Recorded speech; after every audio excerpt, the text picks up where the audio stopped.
नमस्कार, आपण पाहताय न्यूज 18 लोकमतवर संध्याकाळच्या बातम्या. आपल्या सगळ्यांचं स्वागत. बुलेटिनच्या सुरुवातीला बातमी उद्धव ठाकरे यांच्या जाहीर सभेची आणि मुख्यमंत्री एकनाथ शिंदे यांच्या पत्रकार परिषदेची. कारण राज्याचे मुख्यमंत्री एकनाथ शिंदे हे आज दिल्लीच्या दौऱ्यावर निघतात. त्यात मुंबईमध्ये उद्धव ठाकरे यांची गोरेगावला जाहीर सभा होणार आहे. पण उद्धव ठाकरे यांच्याच भाषणाच्या वेळेला मुख्यमंत्री दिल्लीमध्ये पत्रकार परिषद घेणार आहेत. त्यामुळे एक प्रकारे शिंदेंकडून ठाकरे यांच्या भाषणात खोडा घालण्याचा प्रयत्न तर केला जात नाही ना, असा प्रश्न उपस्थित केला जातोय. त्यामुळे ठाकरेंच्या भाषणाच्या वेळेला पत्रकार परिषद घेऊन मुख्यमंत्री एकनाथ शिंदे राज्याचं आणि देशाचं लक्ष वेधून घेणार का, हे पाहणं महत्त्वाचं आहे. त्यामुळे आज दोन महत्त्वाच्या गोष्टी आहेत. एक म्हणजे उद्धव ठाकरे यांची जाहीर सभा आहे. मुंबईतल्या शिवसेनेच्या सर्व गटप्रमुखांचा मेळावा गोरेगावमध्ये होणार आहे.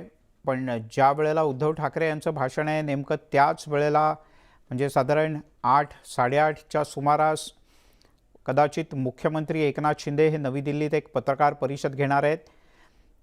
नवी दिल्लीमध्ये एकनाथ शिंदे थोड्याच वेळात पोहोचतील आणि नवी दिल्लीतला त्यांचा कार्यक्रम हा पूर्वनियोजित कार्यक्रम आहे. आधीच त्यांच्या मंत्रिमंडळातले काही त्यांचे सहकारी नवी दिल्लीत जाऊन पोहोचलेत. पण नेमकी मुख्यमंत्र्यांनी पत्रकार परिषदेची वेळ ही उद्धव ठाकरे यांच्या भाषणाच्या वेळचीच का निवडली, हा प्रश्न आता उपस्थित केला जातोय.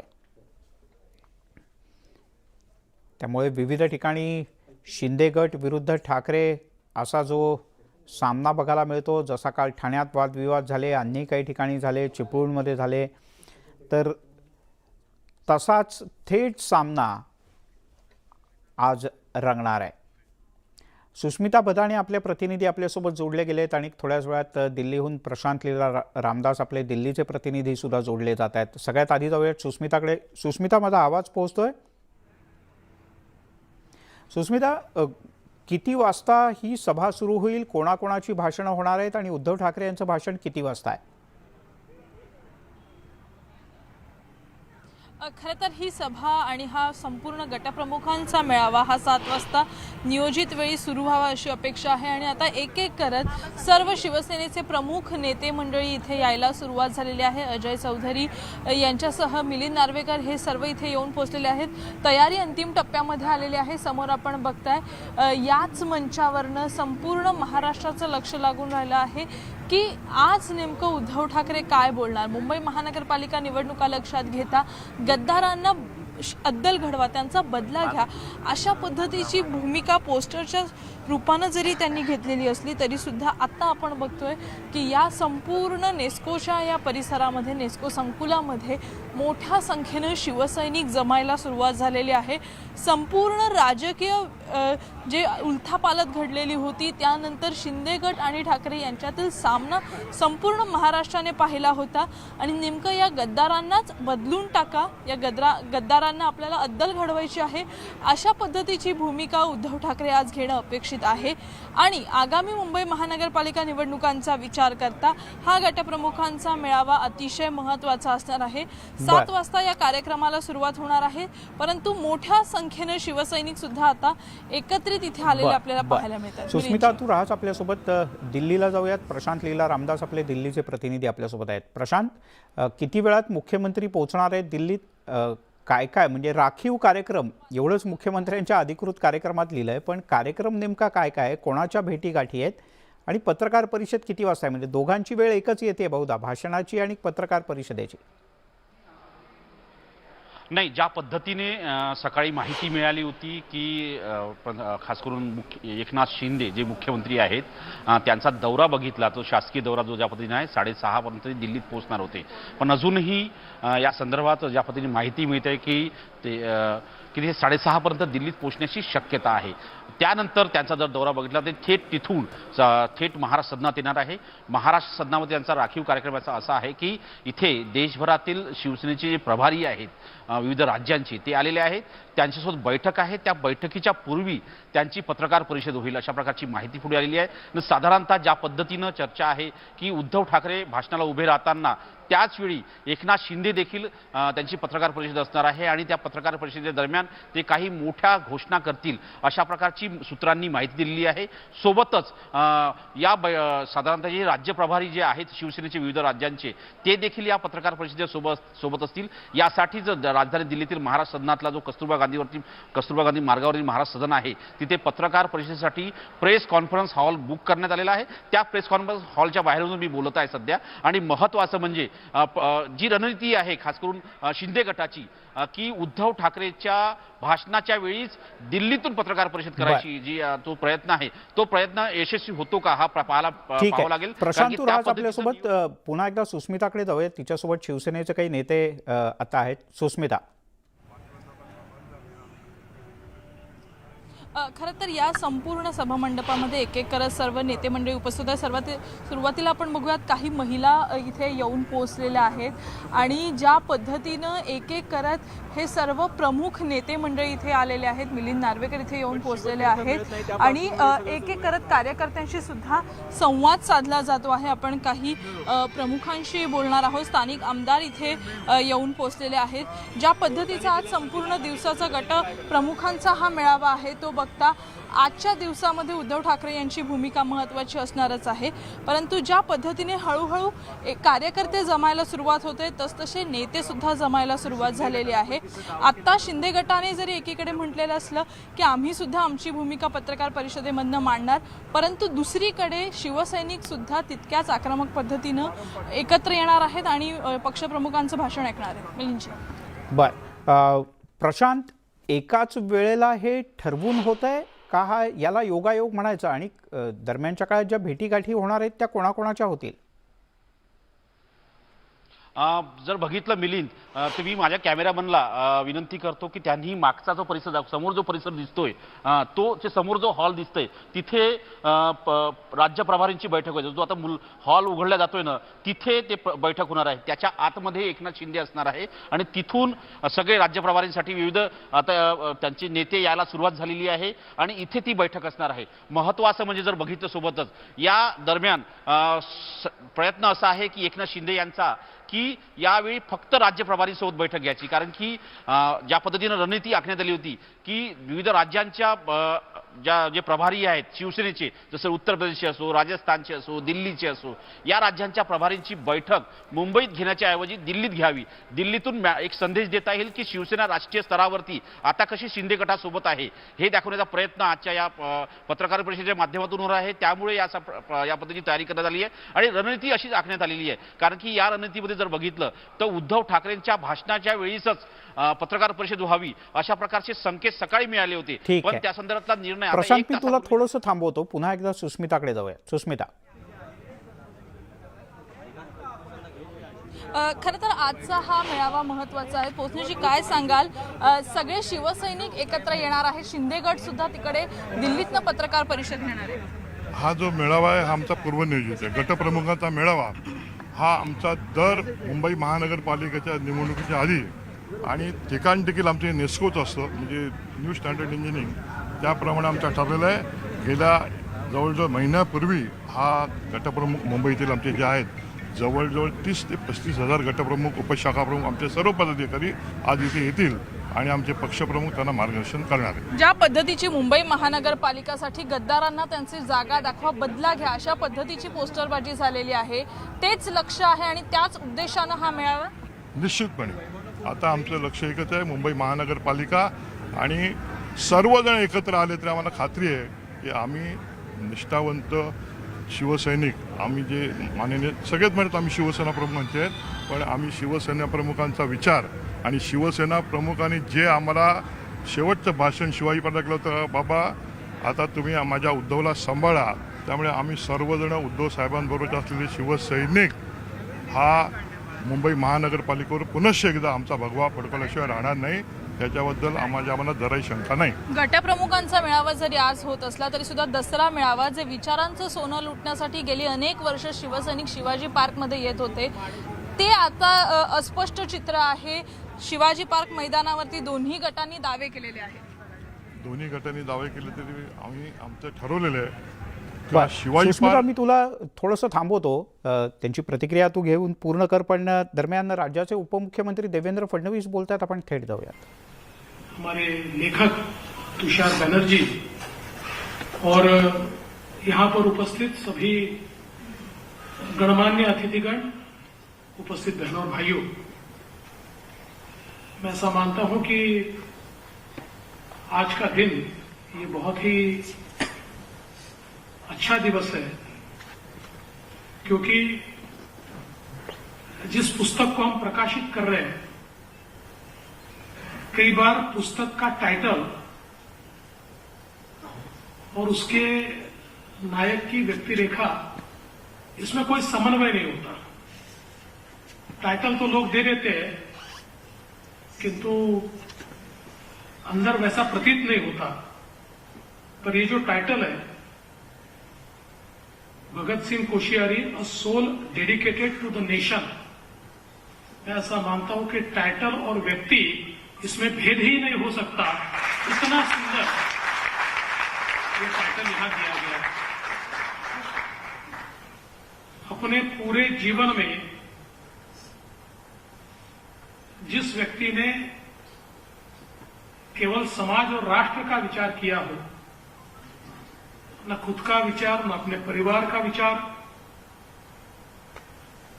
और राष्ट्रीय स्वयंसेवक संघ से जुड़े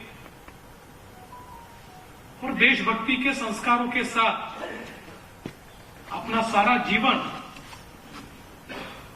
देश हित में उन्होंने अर्पण किया, और उसी के चलते देश सेवा करते करते जो भी जिम्मेदारियां मिली, हर जिम्मेदारी को बड़ी दृढ़ता के साथ और पूरे लगन के साथ निभाने का काम भगत दा ने किया।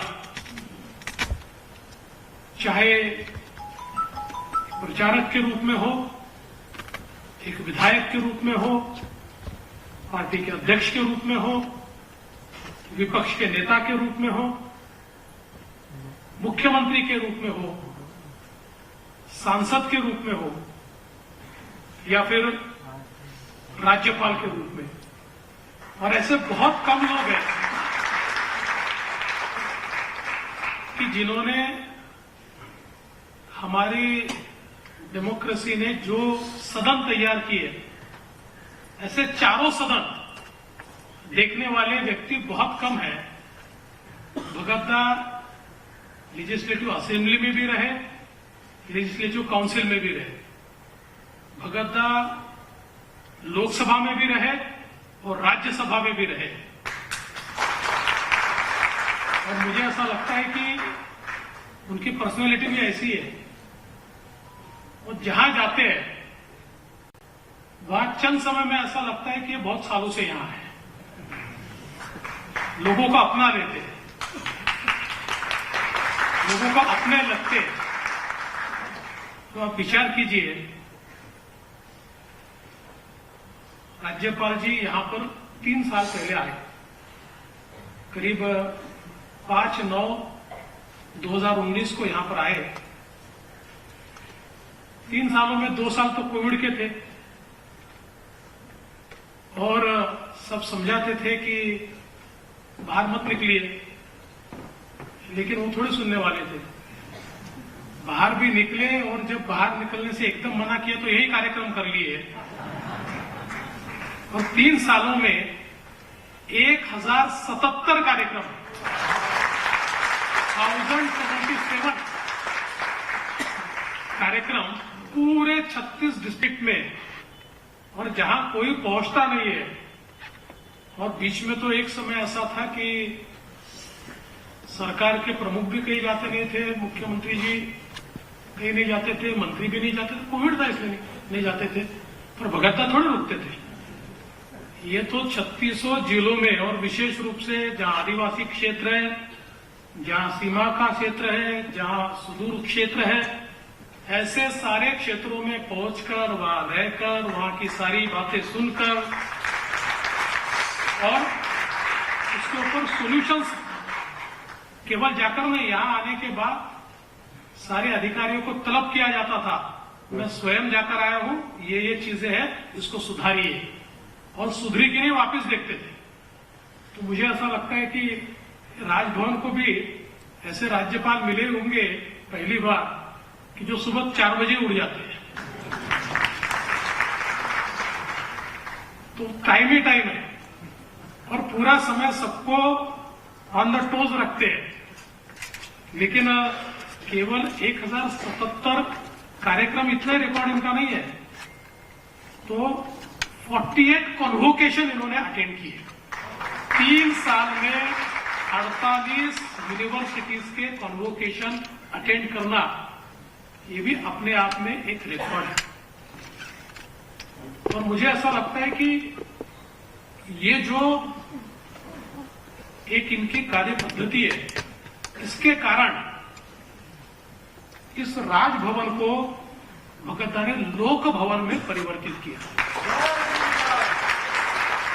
हमारे प्रधानमंत्री जी ने राजपथ को कर्तव्य पथ में परिवर्तित किया, वैसे ही इसको लोक भवन में परिवर्तित किया।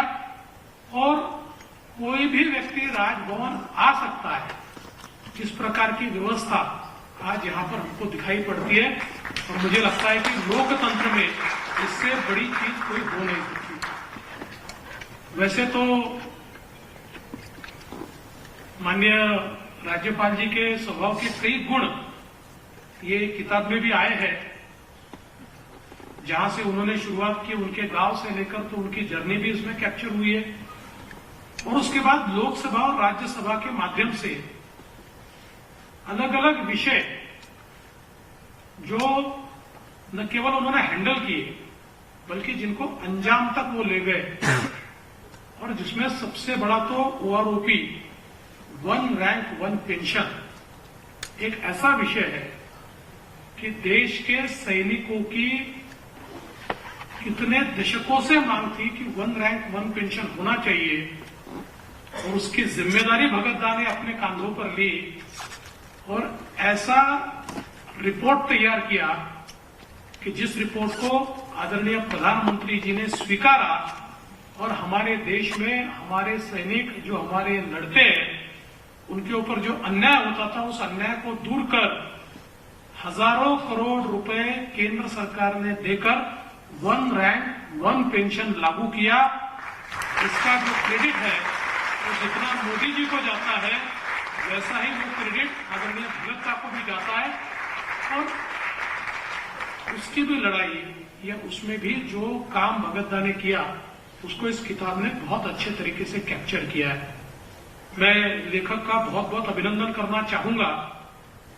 वैसे तो भगत दा पर किताब लिखनी है तो मुझे लगता है कि 5-6 एडिशन उसकी निकालनी पड़ेगी, लेकिन आपने एक किताब में बहुत अच्छे तरीके से कई चीजें कैप्चर कर ली। मैं तो किताब जब मेरे आई तो मैं ये सोच रहा था कि इतने छोटे किताब में इतना कार्य आपने समेट कैसे लिया, लेकिन आपने आवश्यक चीजें उसमें ली है।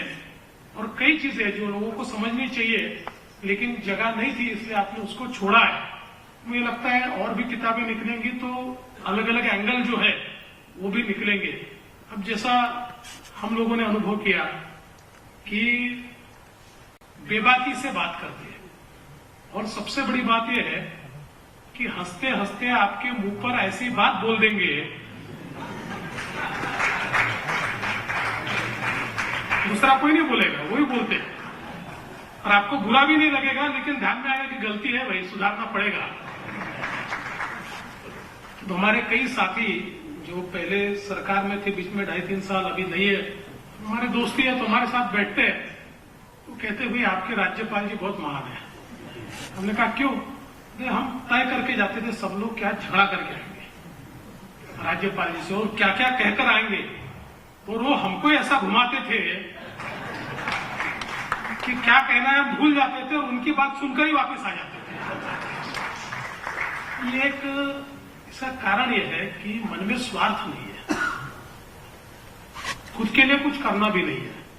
जो करना है देश के लिए, समाज के लिए करना है, संविधान का संरक्षण करना है, और राज्यपाल जी के लिए तो एक बहुत टाइट रोप इस प्रकार की परिस्थिति होती है।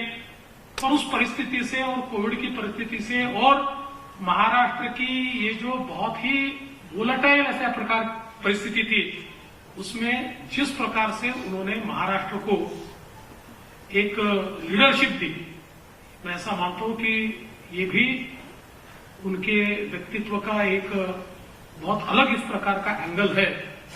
और विशेष रूप से बहुत कम समय में मराठी भी सीख ली और मराठी में तो भाषण भी करना चालू कर दिया।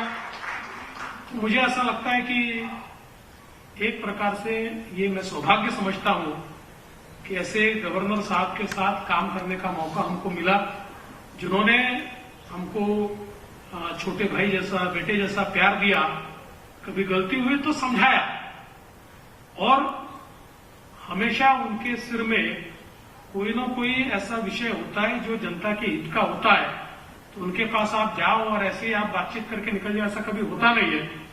कुछ उनसे प्राप्त भी होता है, कुछ बातें वो बताते भी हैं, लेकिन स्वयं के लिए कभी कुछ नहीं बताते।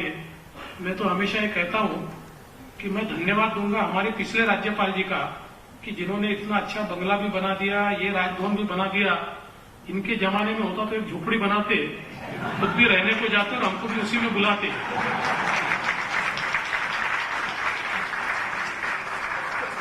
मैं ज्यादा समय नहीं लूंगा क्योंकि हमारे पूर्व राष्ट्रपति जी हैं और उनके सामने कितना बोलना चाहिए इसका भी कोई प्रोटोकॉल होता है। तो कुछ चीजें आप सबके सामने मैं नहीं बोल सकता हूं, इसलिए मैं लेखक का बहुत अभिनंदन करता हूं और ईश्वर से प्रार्थना करता हूं कि हमारे आदरणीय राज्यपाल जी को ईश्वर बहुत लंबी आयु दे। वो कभी कभी कहते हैं, यार पहाड़ी के आदमी को तुमने समंदर किनारे लाकर रख दिया, मुझे पहाड़ी में वापस जाने दो। मैंने उनको एक दिन कहा, पहाड़ी यहां लाएंगे लेकिन आपको नहीं जाने देंगे।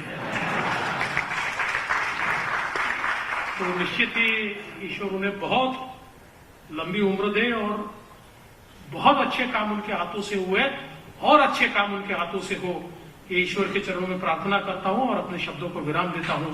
जय हिंद, जय महाराष्ट्र।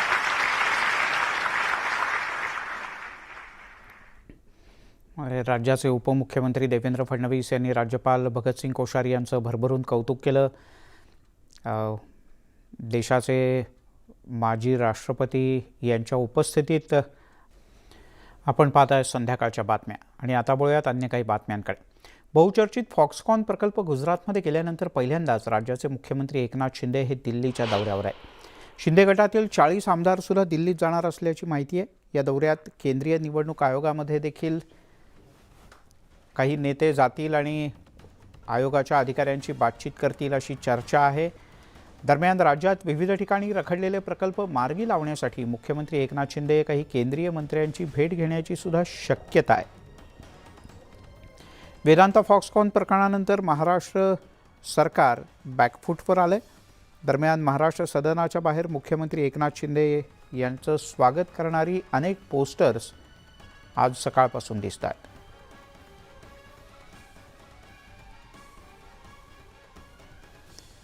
दरम्यान शिंदे गटाचे नेते आणि मंत्री उदय सामंत आणि दुसरे नेते अभिजित अडसूळ यांनी मुख्यमंत्र्यांचा दौरा नेमका कशासाठी हे स्पष्टपणे सांगितलं। केंद्रीय मंत्री नितीन गडकरी साहेबांच्या नेतृत्वाखाली महाराष्ट्रामध्ये जे लॉजिस्टिक पार्क होत आहेत त्याचे काही MOU आम्ही करतोय आणि जी बेरोजगारीबद्दल एक शंका निर्माण केली जाते त्याला उत्तर देण्याचा आम्ही प्रयत्न करतोय। माझा कोकणातला मतदारसंघ आहे, रत्नागिरीसारख्या ठिकाणी लॉजिस्टिक पार्क करून मरीन पार्क करावा, मँगो पार्क करावा, ही जी काही संकल्पना आहे ही आम्ही त्यांच्यासमोर मांडतोय। नॅशनल हायवेचे काही प्रश्न आहेत ते गडकरी साहेबांसमोर आम्ही मांडतोय। हे कुठचाही राजकीय उद्देश घेऊन आम्ही दिल्लीमध्ये आलेलो नाही। आज आपण पाहिलं असेल फक्त महाराष्ट्रातूनच नाही तर महाराष्ट्राच्या बाहेरून संपूर्ण देशातून सर्वच राज्यांमधून माननीय शिंदे साहेबांना जाहीर पाठिंबा येतोय आणि त्या राज्यातले राज्यप्रमुख आज दिल्लीमध्ये येऊन खास करून संपूर्ण देशाला सांगू इच्छितात की बाबा आम्ही शिंदे साहेबांना पाठिंबा देतो आणि त्यासाठी या ठिकाणी सर्व राज्यप्रमुख हे जमा होणार। ऑलरेडी आपल्याला माहिती आहे मुंबईला सुद्धा एक बैठक झाली होती आणि आज खऱ्या अर्थानं संपूर्ण देशाला सांगण्यासाठी या ठिकाणी सर्व राज्यप्रमुख उपस्थित राहणार। तिकडे विरोधकांनी सुद्धा मुख्यमंत्र्यांच्या दिल्ली दौऱ्यावरून मुख्यमंत्र्यांची लपून छपून ही 12वी भेट असेल अशी टीका केली. मला वाटतं आज मुख्यमंत्री महोदय परत एकदा दिल्लीत आहेत.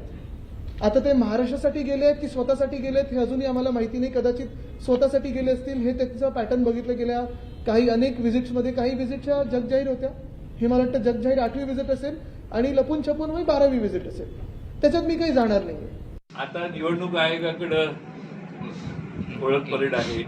आमदारांची ओळख परेड करायची काही गरज नव्हती, पण आता चालू आहे. ठीक आहे, आम्ही काय निवडणूक आयोगाबद्दल काही बोलत नाही, पण निवडणूक आयोग खरंच म्हणजे पक्ष एकाचा, त्या पक्षाने ज्यांना मोठं केलं, ज्या चिन्हावर जी मोठी झाली ती पक्ष घेऊन जर चालली कुठं, तर या देशात पक्ष काढायचा प्रश्नच संपेल.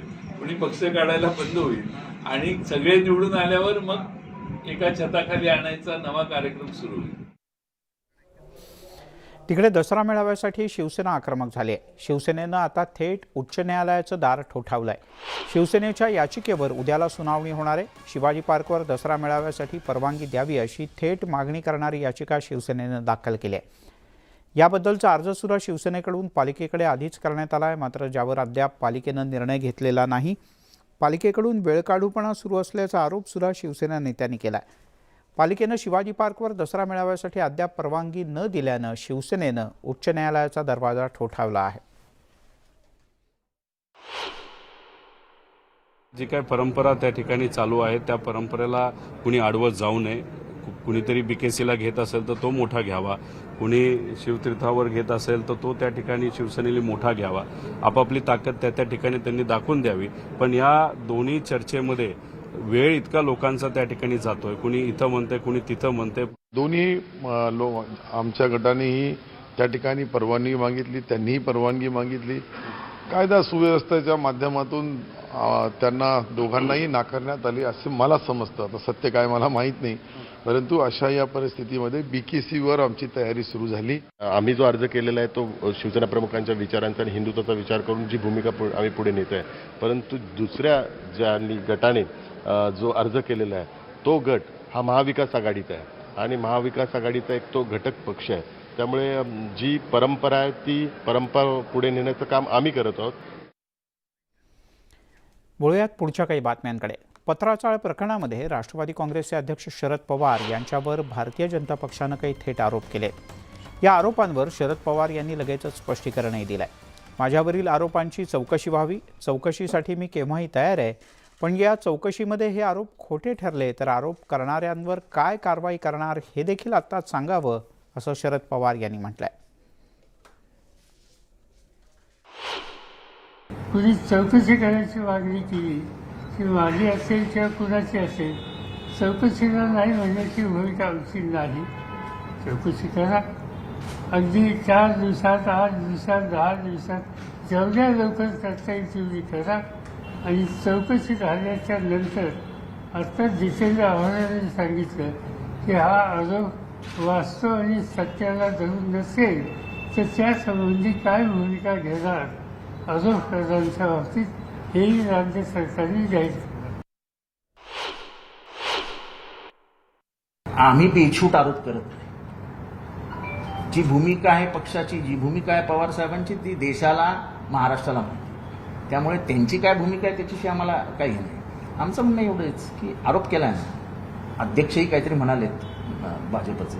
आमचं म्हणणं ताबडतोब चौकशी करा, अहवाल घ्या आणि समजा नाही नक्की हे आरोप बेछूट आणि बेजबाबदार असतील तर संबंधितांवर काय कारवाई करणार हे जाहीर करा. आमचं म्हणणं आहे की हो चौकशी करा. चौकशीला कोणी विरोध केलाय? आम्ही थोडी म्हणतो करू नका, पण पराचा कावळा निर्माण करू नका. मी प्रत्यक्ष साक्षीदार आहे 90 सालानंतर आजपर्यंत काय झालंय तर त्याच्यात तुम्ही थेट तेच त्याचे प्रमुख आहेत, हे आहे ते. मला वाटतं हे सगळा एक कथित डाव कट रचून पवार साहेबांना बदनाम करण्याचा कार्यक्रम आखलेला असतो. तुमच्या सगळ्या तरुण पत्रकारांच्या माहितीसाठी सांगतो, ती बैठक, ती जी मीटिंग होती, पब्लिक मीटिंग, ती काळ्या घोड्याला झाली होती. आणि काळ्या घोड्यावरनं साहेबांनी जाहीर केलं होतं की एनरॉनमध्ये माझा 1% सहभाग दाखवा, याच काळ्या घोड्यावरती मला फाशी द्या. 1% आला नाही पुढे. हे कसं आहे की हा राजकीय इतिहास माहीत असलेला मी एक कार्यकर्ता आहे. त्याच्यामुळे असे आरोप आम्हाला नवीन नाही आहेत. आणि त्याला शरद पवार साहेबांनी काय उत्तर दिलं हा इतिहास आहे. त्यामुळे राष्ट्रवादी काँग्रेस चांगलीच आक्रमक झाले. तिकडे वेदांता प्रकरण, वर्सोवा सीलिंग आणि सत्ताधाऱ्यांच्याकडून होणाऱ्या टीकेला उत्तर देताना आदित्य ठाकरे यांनी पत्रकार परिषदेत राजकीय प्रश्न टाळले. त्यांनी आपलं बहुसंख्य निवेदन हे बेरोजगारीवरतीच केलं आणि अनेक प्रश्नही उपस्थित केले. वेदांता प्रकरणावरून त्यांनी मुख्यमंत्र्यांवर टीकेची झोड उठवली. मुख्यमंत्री दिल्लीला आपल्या कामासाठी गेले आहेत की इतर कामांसाठी, असा प्रश्नही त्यांनी उपस्थित केला. राज्यात होणारी गुंतवणूक आणि त्यातून मिळणाऱ्या रोजगारामधून सगळ्यात आधी भूमिपुत्रांना न्याय मिळाला पाहिजे आणि स्थानिकांना रोजगार मिळाला पाहिजे, असं आदित्य ठाकरे यांनी म्हटलंय. पण पुढे जात असताना जॉबसाठी आमच्या महाराष्ट्रातल्या मुलांनी किंवा इथे जे सगळ्या देशातून, सगळ्या राज्यातून मुलं येतात आमच्या महाराष्ट्रात, स्वप्न घेऊन येतात रोजगाराची, त्यांनी इथे वॉकिंगसाठी का संधी नाही? आणि मग ह्याच्यातून दोन गोष्टी स्पष्ट होतात. एक, हे सगळं जे चाललेलं आहे ते मुख्यमंत्री महोदयांच्या सहमतीने चाललेलं आहे, आणि जर नसेल तर मुख्यमंत्री महोदयांचं लक्ष आहे तरी कुठे? की जसं चेन्नईमध्ये वॉक इन इंटरव्ह्यू, चेन्नईमधलं जे सरकार आहे, डीएमकेचं जे सरकार आहे, ते उत्कृष्ट काम करत आहे. मग आर्थिकदृष्ट्या असेल, पर्यावरणासाठी असेल, मी रोज बघत आहे, तिकडच्या फायनान्स मिनिस्टरचे इंटरव्ह्यूज देखील बघत आहे. आणि तिकडे जर हे काम असतं आणि इथे जर इंटरव्ह्यू असता, तर तिकडच्या देखील भूमिपुत्रांनी किंवा तिकडच्या देखील राजकीय पक्षांनी विचारलं असतं की अरे जर आमच्याकडे काम आहे, चेन्नईमध्ये काम आहे, तर मुंबईत इंटरव्ह्यूज कशाला? आणि तसाच माझा प्रश्न आहे की जर हे वर्सोवा बँड्रा सीलिंगचं काम असेल, एवढे वर्ष प्रलंबित असेल, अजून कुठेही उत्तर आलं नाही की किती टक्के काम झालेलं आहे. तुम्ही आमच्या कामांकडे गेलात, आमच्या सरकारच्या कामाकडे गेलात, बघितलं, कौतुक केलं, आनंदाची गोष्ट आहे. पण हे महाराष्ट्रातल्या तरुण तरुणींचं जे आर्थिक खच्चीकरण चाललेलं आहे, महाराष्ट्राचं जे इकॉनॉमिक आयसोलेशन चाललेलं आहे, ह्याच्यावर कुठेतरी आम्हाला संताप येतो. आत्ता कुठे ना कुठेतरी कदाचित आमच्यासोबत जे 40 लोक होते ज्यांनी गद्दारी केली, त्यांना काम आमचं दिसायला तरी लागलं असेल, आणि मुंबईकरांसाठी असेल, महाराष्ट्रासाठी असेल, जी काही सेवा आम्ही करत होतो आणि करत राहणार, ही थोडीफार बघायला तरी मिळाली असेल की काम कसं करायचं असतं. आत्ता मी परवाकडे ऐकलं 63% काम कोस्टल रोडचं झालेलं आहे. खरं तर सरकार आमचं पाडलं तेव्हाच 60% काम झालेलं होतं. न्यूज 18 लोकमतवर आपण पाहताय संध्याकाळच्या बातम्या. राहुल गांधी आज दौरा करत असलेल्या एर्नाकुलम जिल्ह्यातल्या अलुवा इथं लागलेल्या भारत जोडो यात्रेच्या बॅनरवर चक्क सावरकरांची प्रतिमा दिसली. दरम्यान वाद सुरू झाल्यानंतर लगेचच सावरकरांची प्रतिमा झाकण्यासाठी तिथे गांधीजींचा फोटो लावण्यात आला. पण यामुळे हे सगळं झाकलं जात आहे आणि काहीतरी आणखीनच बातम्या पसरत आहेत. हे झाल्यानंतर चक्क इथून पोस्टरच हटवण्यात आलं.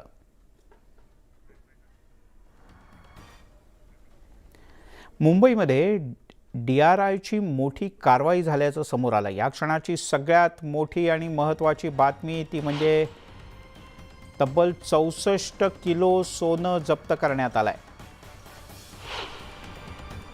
DRIनं मुंबईत एक मोठी कारवाई केली आहे आणि DRIनं केलेल्या कारवाईमध्ये तब्बल 64 किलो बेहिशोबी सोनं जप्त करण्यात आलं आहे. जी माहिती आत्ता उपलब्ध आहे त्यानुसार या सोन्याची किंमत 33.40 कोटी रुपये इतकी आहे. रेव्हेन्यू इंटेलिजन्स विभागानं ही धडक कारवाई केली आणि या धडक कारवाईच्या माध्यमातून तब्बल 64 किलो सोनं हे मुंबईतून जप्त करण्यात आलं, ज्याचा कोणताही हिशोब संबंधित देऊ शकले नाहीत. या 64 किलो सोन्याची किंमत साधारण 33,40,00,000 रुपयांपेक्षाही जास्त आहे.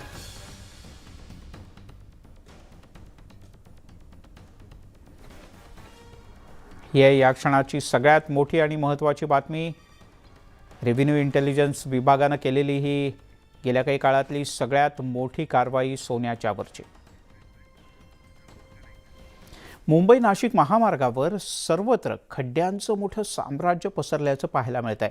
सतत होणाऱ्या पावसामुळे कसारा घाटात एक लेन साधारण 100 मीटरपर्यंत खचले. तसंच मार्गावर अनेक ठिकाणी भेगासुद्धा पडलेल्या आहेत आणि त्यामुळे अपघाताची मोठी भीती निर्माण झाली आहे. ही आपण दृश्य पाहतो आहोत. कसारा घाटातली मुंबई नाशिक एक्सप्रेसवे हा या कसारा घाटातूनच पुढे जातो आणि तिथे मोठ्या प्रमाणात रस्त्याला भेगा पडल्याचं पाहायला मिळतं आहे. एक लेन पूर्णपणे बंद आहे आणि त्यामुळे अपघात होण्याची भीती आहे. सध्या सतर्कतेचा आणि सावधगिरीचा उपाय म्हणून ही लेन पूर्णतः बंद करण्यात आले. मुंबई अहमदाबाद राष्ट्रीय महामार्गावर तलासरी तालुक्यातल्या आमगाव फाट्याच्या जवळ एकाच दिवशी 2 अपघात झाले आणि या 2 अपघातात मिळून 5 जणांचा जीव गेलाय. या प्रकरणी तलासरी पोलिसांनी राष्ट्रीय महामार्गाची देखभाल दुरुस्ती करणाऱ्या ठेकेदाराच्या विरोधात गुन्हा दाखल केलाय.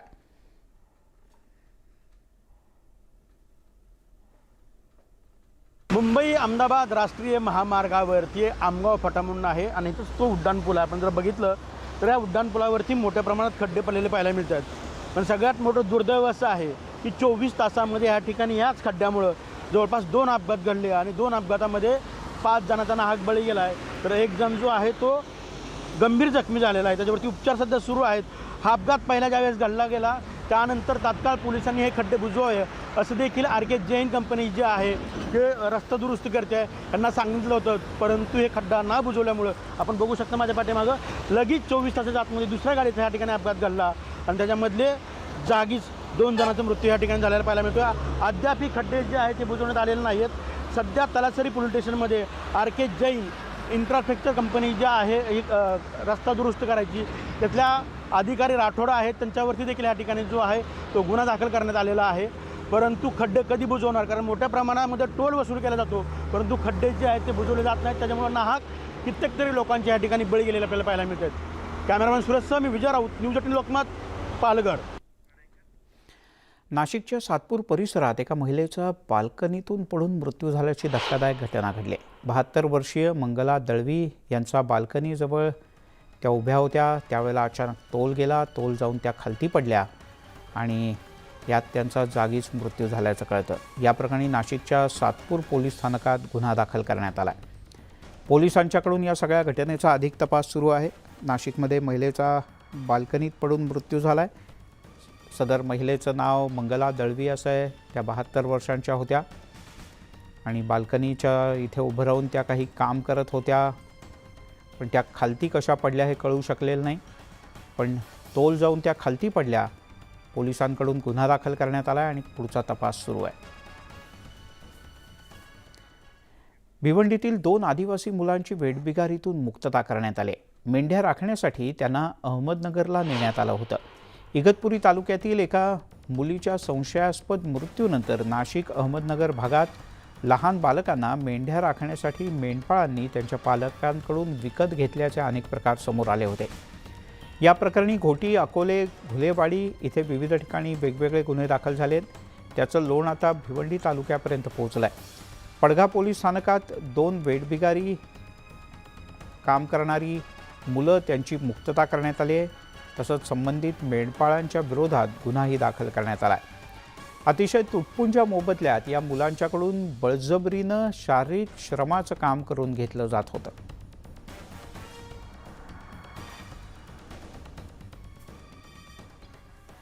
इकडे जव्हारमधल्या धारणहट्टी इथल्या 2 अल्पवयीन मुलींची 500 रुपयानं विक्री करण्यात आल्याचा धक्कादायक प्रकार समोर आला आहे. अहमदनगरच्या एका मेंढपाळानं या दोन्ही मुलींची खरेदी केल्याची माहिती मिळते. यातली एक मुलगी 8 वर्षांची आहे, तर मेंढपाळाकडे गेल्या 3 वर्षांपासून आणखीन एक 6 वर्षांची मुलगीसुद्धा बालमजुरी करते. श्रमजीवी संघटनेनं पुढाकार घेतल्यानंतर या मुलींना खरेदी केलेल्या मेंढपाळाच्या विरोधात आता जव्हार पोलीस स्थानकात गुन्हा दाखल करण्यात आला आहे. या दोघींपैकी मोठ्या मुलीचा शोध लागला असून 6 वर्षीय मुलीचा पोलिसांकडून अद्यापही शोध सुरू आहे. या सगळ्या प्रकारात तपासाच्या नंतर पुढची कठोर कारवाई केली जाईल अशी माहिती जव्हार पोलिसांनी दिली. अतिशय कमी किमतीमध्ये या मुलांचे या पद्धतीने व्यवहार होणं हे माणुसकीला अतिशय काळीमा फासणारी अशी गोष्ट आहे.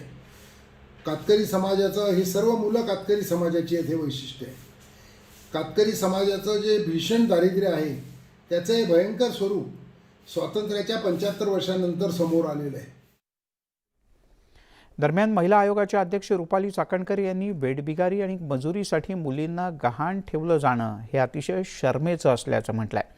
या प्रकरणी महिला आयोगानं दखल घेतली असून वस्तुस्थिती दर्शक अहवाल तातडीनं मागवल्याचं आणि त्यानंतर कारवाई करण्याचं आश्वासन त्यांनी दिलं. प्रसारमाध्यमामधून प्रसिद्ध झालेली बातमी अत्यंत दुर्दैवी आहे. वेठबिगारी आणि मजुरीसाठी मुलींना गहाण ठेवण्यात आले. ही महाराष्ट्रात घडलेली घटना अत्यंत दुर्दैवी, निंदनीय आणि शर्मेची आहे. खरं तर संबंधित घटनेमध्ये राज्य महिला आयोगाने सुमोटो दाखल केलेला आहे व वस्तुस्थितीदर्शक अहवाल सादर करण्याच्या सूचना दिलेल्या आहेत. यामध्ये बालमजूर कायद्याअंतर्गत संबंधित प्रकरणामध्ये गुन्हा देखील दाखल झालेला आहे. पण यामध्ये मुलींना पोषण आहार त्याचबरोबर शिक्षण जर मोफत दिलं आणि या योजनांची व्यवस्थितरित्या ठोस पद्धतीने अंमलबजावणी केली तर अनेक प्रश्न सुटण्यासाठी मदत होतील. आपण पाहत आहे संध्याकाळच्या बातम्या आणि आता एक अतिशय दुःखद बातमी. प्रसिद्ध स्टँडअप कॉमेडियन राजू श्रीवास्तव यांचं आज निधन झालं. वयाच्या 59व्या वर्षी त्यांनी अखेरचा श्वास घेतला. दिल्लीतल्या एम्स रुग्णालयात त्यांच्यावर गेल्या 42 दिवसांपासून उपचार सुरू होते. जिममध्ये व्यायाम करत असताना राजू श्रीवास्तव यांना हृदयविकाराचा झटका आला. राजू श्रीवास्तव यांच्या प्रकृतीत सुधारणा व्हावी यासाठी देशभरातील आणि विदेशातीलही त्यांच्या चाहत्यांनी अनेकदा देवाकडे प्रार्थना केली. पण गेल्या काही दिवसांपासून ते ब्रेनडेड अवस्थेत होते. आज अखेर त्यांची प्राणज्योत मालवली.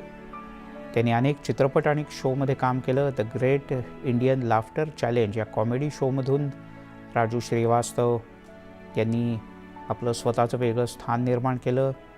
जगभरातील अतिशय लोकप्रिय असे कॉमेडियन, स्टँडअप कॉमेडियन म्हणून त्यांची ओळख होती. सगळ्यांना कायम हसत ठेवणारा आणि अतिशय निर्भेळ अशा वृत्तीचा हा विनोदवीर आज आपल्याला सोडून गेला.